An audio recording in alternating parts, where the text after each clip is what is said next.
মূলত কেন্দ্র সরকার যে ওয়াকফ অ্যামেন্ডমেন্ট অ্যাক্ট নিয়ে আসছে নতুন 2024 পার্লামেন্টে যেটাকে উত্থাপন করা হয়েছে, তারই জন্য বিভিন্ন জায়গায় সভা হচ্ছে। এই সভাগুলোতে আমরা প্রেজেন্ট থেকে সাধারণ মানুষকে আইনি সচেতনতার কাজ করে থাকছি। আমরা ওয়াকফের যে নতুন আইনটা আনার চেষ্টা করছি, আপনারা জানেন পূর্ববর্তীতে একটা আইন ছিল যেটাতে ওয়াকফ বোর্ডের হাতেই সর্বসমস্ত ক্ষমতাটা ছিল এবং সরকার এই বিষয়ে তাদের নিয়োগকৃত প্রতিনিধি এবং মনোনীত প্রতিনিধি তারা নিয়োগ করতে পারত।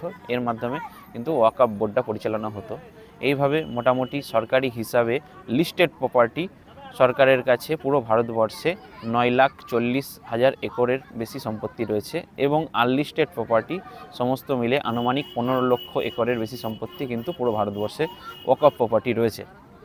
এই প্রপার্টিগুলোকে গভর্নমেন্ট হঠাৎ নয়া একটা আইন নিয়ে এসে বলল যে এই আইনে কিছু ক্লজ দিল এবং বলল 6 মাসের মধ্যে এই আইন যদি চালু হয় তাহলে ওয়াকফের যেই আনলিস্টেড প্রপার্টিগুলো রয়েছে এইগুলোকে কিন্তু রেজিস্ট্রেশন করতে হবে। এখন রেজিস্ট্রেশন যদি করতে হয় এই প্রপার্টিগুলো, তাহলে দেখা যাবে বিভিন্ন সম্পত্তির পেপারসই কিন্তু পাওয়া যাবে না এবং এই আইনে এমনটাও বলা রয়েছে ভয়াবহভাবে যে এই সম্পত্তিগুলো যদি রেজিস্ট্রেশন না করা হয় সরকার কিন্তু সেটাকে গ্র্যাব করতে পারবে, অ্যাক্টুয়ার করতে পারবে। তাহলে বুঝতে পারছেন এই যে নয়া আইন, এই আইনে কিন্তু উদ্দেশ্য অন্যরকম।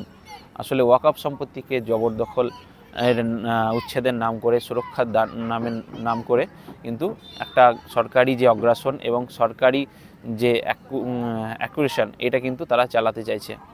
এবং এই আইনে আরও অনেক বিষয় যেগুলো বলা রয়েছে যে ওয়াকফ যে বোর্ড থাকবে, ওয়াকফ যে কমিটি থাকবে, এগুলোতে কিন্তু 2জন অমুসলিম মেম্বারকে কিন্তু এখানে রাখার কথা বলা হয়েছে এবং মহিলা মেম্বারকে রাখার কথা বলা হয়েছে।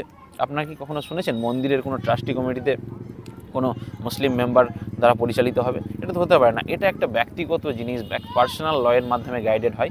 সংখ্যালঘুদের ধর্মীয় স্বাধীনতায় দ্বারা সরাসরিভাবে হস্তক্ষেপ করা হয়েছে এই আইনের মাধ্যমে।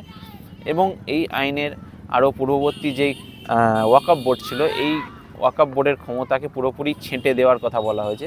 আদতে ওয়াকফ বোর্ডকে রাখা আর না রাখার একটা সমান গুরুত্ব চলে এসেছে। ওয়াকফ বোর্ড অ্যাজ এ ডল পুতুলের মতো থাকবে, সমস্ত ক্ষমতাটাই কিন্তু জেলা কালেক্টরের হাতে চলে যাবে। কোন সম্পত্তি ওয়াকফ বা ওয়াকফ নয় সেটাকে ঘোষণা করার যে ক্ষমতা, সেটা কিন্তু সরাসরি কালেক্টরের হাতে তুলে দেওয়া হচ্ছে এই নয়া আইনের মাধ্যমে। তো প্রতিটা শান্তি শৃঙ্খলা পরায়ণ মানুষ, ভারতবর্ষের সংবিধানে যারা বিশ্বাস করে, ভ্রাতৃত্ববোধে যারা বিশ্বাস করে, ভারতবর্ষের সংবিধানকে যারা সম্মান করে, আমি মনে করি প্রতিটা মানুষকে এই কালা আইনের বিরুদ্ধে প্রতিবাদ করা, রাস্তায় নামা এবং গণতান্ত্রিক পদ্ধতিতে বিভিন্ন বিক্ষোভগুলো করা কিন্তু নৈতিক দায়িত্বের মধ্যে পড়ে।